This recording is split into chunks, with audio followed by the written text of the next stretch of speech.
السلام علیکم دوستانو، خدای دې وکړي چې تاسې به ټول ښه او جوړ یاست. ملګرو، د نن په دغه ویډیو کې به زه تاسو ته در وښیم چې تاسو څنګه کولی سئ چې دا رقم ته ښایسته تصویران په خپل موبایل کې جوړ کړئ. ملګرو، تاسو ته به معلومه هم وي چې تاسو دغه تصویران څنګه جوړولی سئ.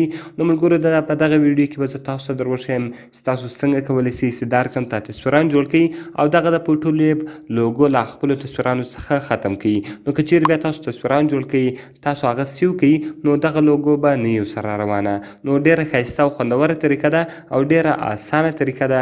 نو په دغه ویډیو کې به زه تاسو ته دغه طریقه در ښیم.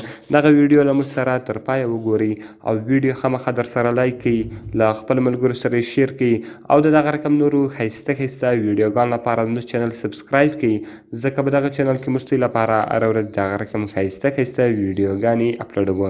نو ملګرو، چې د ویډیو په طرف ویډیو شروع کوو.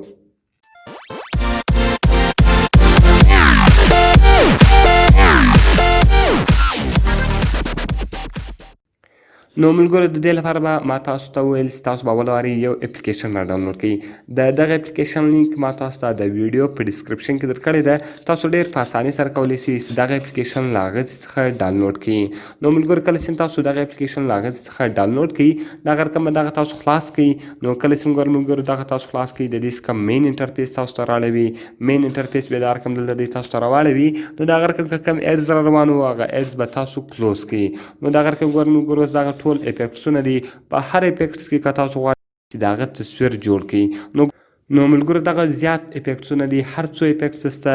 نو تاسو په هر افیکټس کې غواړئ چې د هغه تصویر جوړ کړئ. نو زه غواړم چې په دې افیکټس کې ویډیو جوړه کړم. تاسو په هغه افیکټس باندې کلیک وکړئ.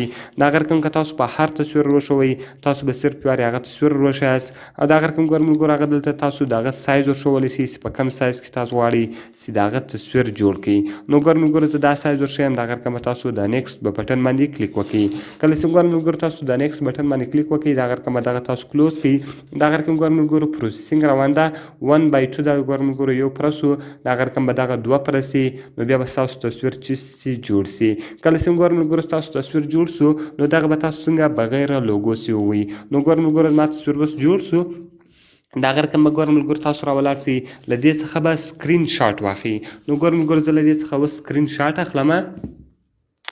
نو ملګرو، ما اوس سکرین شاټ واخیستی. دغه رقم به تاسو له دې څخه ووځئ. نو کله چې ملګرو تاسو ووځئ، بیا به راسئ ګیلري ته. نو کله چې ملګرو تاسو ګیلري ته رالاست، دغه به تاسو چیش کړئ کراپ کړئ. نو کله چې ملګرو دغه تصویر تاسو کراپ کړئ، تاسو به صرف هغه د تصویر حصه ور وښیاست او نور حصه به تاسو ټوله ډیلیټ کړئ. دغه رقم به دغه تاسو چیش کړئ سیو کړئ. نو بیا به له دغه ستاسو له تصویرانو سره هغه لوګو نه وي را روانه. یعنې اوس تاسو دلته لیدلی سئ، یا د کوم د فوټولیب لوګو چې ده، هغه اوس تاسو له تصویرانو سره نشته. نو ملګرو، په دغه طریقه سره تاسو کولی سئ چې د فوټولیب لوګو ختم کړئ. نو ملګرو، ډېر ښایسته او خوندوره طریقه ده او ډېره اسانه طریقه ده. نو ملګرو، خدای دې وکړي چې ویډیو مې خوښ سوي. که مې ویډیو خوښ سوي، ویډیو درسره لایک کړئ، له خپلو ملګرو سره یې شیر کړئ او د دغه رقم نورو ښایسته ویډیوګانو لپاره زموږ چینل سبسکرایب کړئ، ځکه په دغه چینل کې موږ ستاسو لپاره هره ورځ دغه رقم ښایسته ویډیوګانې اپلوډوو. نو ملګرو، په دعاګانو کې مې یاد ساتئ. میلاویږو په نورو ښایسته ویډیوګانو کې. د خدای په امان.